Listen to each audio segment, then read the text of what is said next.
The most painful, if not the quickest, method of self-destruction is the misuse of spiritual knowledge.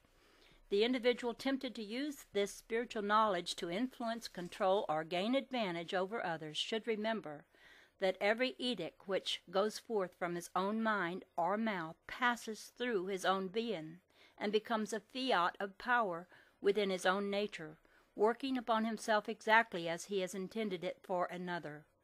That is what Christ meant when he said that the kingdom of heaven is within you. Your being is a kingdom subject to the rulership of what you yourself decree. Whether his decree is accepted by another makes little difference to the individual sending it forth. It is received and acted upon within his own kingdom, and he is sure of the most complete results in his own being. The kingdom within the individual will be heavenly only when he sends forth decrees that come from the heavenly realms, the spirit where all things move in harmony to promote the well-being and the advancement of every individual on earth. The gift is to the giver and comes back to him, whether it be good or ill. As you give, so you receive. One denomination of rishis in India is able to perceive an event that is set to happen. If it be evil, another group immediately takes it up and it does not happen at all. That was true also of the Hebrew race in the past. They prevented many wars among their people in that way. Many are using the same method in preventing accidents today. Many people never have an accident. We worked with a group of over 700 people in the United States that worked definitely to prevent accidents. And in the 3.5 years we were with them, there was never an accident in the group. That group has now been augmented until there are about 4,000 members today. They work quietly and are not publicly known. Why should not man put forth all the forces of his being to work in some good purpose? By keeping his perceptive faculty, or whatever else you may wish to name it, working in the spiritual realm, where everything moves in harmony toward the complete good of every being, there would be a corresponding action developed in the minds of all people. Because they were all working in obedience to the power that works toward the good of all, they could not possibly say or do anything except that which was for the good of each other.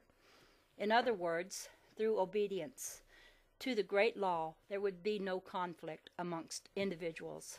There could be no wars, no accidents, nor any of the outer things, or the other things that make for misery in the ranks of human nature. This capacity can be put to varied uses. There is the case of the World War veteran De Jong, who was treated in the Letterman Hospital in San Francisco, and who, though blind, demonstrated that he had received a higher illumination by driving a car through the streets of San Francisco and Los Angeles. This particular young man had developed the faculty before, and this was simply his sudden awakening. This often happens. The point is that if it can be awakened, as has been proved in so many cases, the faculty is there. If there, it can be understood, rightly directed, and awakened to proper function.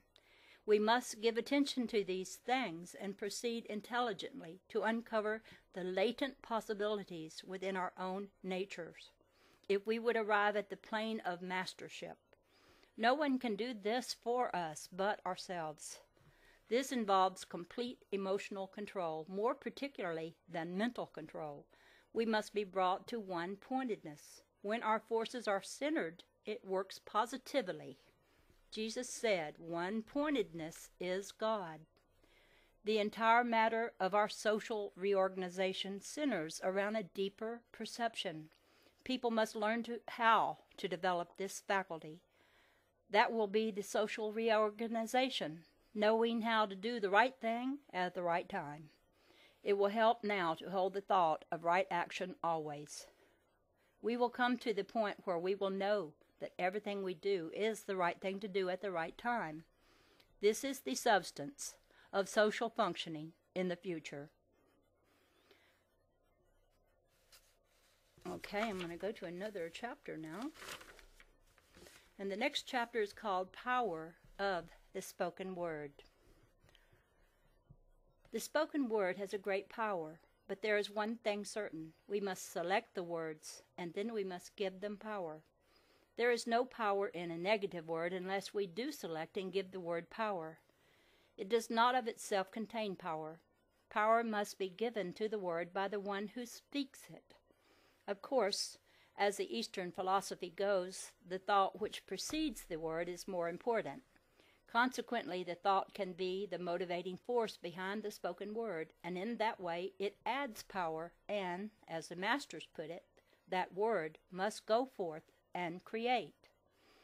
Now, if a word is spoken idly or without force of thought, it does not accomplish. By the selection of that word, the power given to it through thought cannot help but accomplish that very thing for which it is sent. That is why they claim such selectivity for the spoken word, and that is why they say the spoken word is always selective. That power which we put back of the word to accomplish must be the energy that we ourselves perceive. As they put it, not the energy which you give to the word, but the energy for the accomplishment of that word is what you perceive. Jesus said, "My words are spirit, and they are life, and they do accomplish that whereunto they are sent." Spirit is the creative cause in the universe, and our words are potent only as this same spirit is seen as the operative force back of them. It is the activity of the force of nature that makes the seed grow, for no seed has power within itself. It is a container or vehicle of that force. So it is with words. The scriptures say, the word is a seed, and the power of spirit acts upon words, as nature does upon the seed. Our consciousness or awareness of spirit is the focal point in this matter of the power of the word.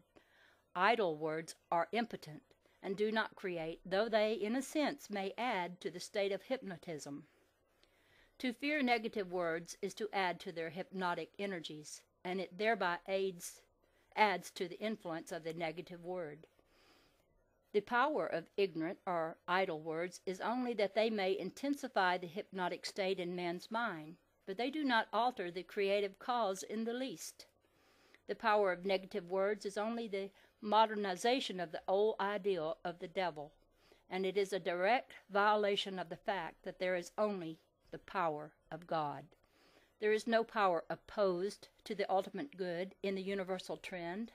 That which seems to be opposition is in our own minds, which often work contrary to the divine purpose. The creative trend of the universe, or the will and purpose of God, is to dissolve ignorance, just as light dissolves darkness.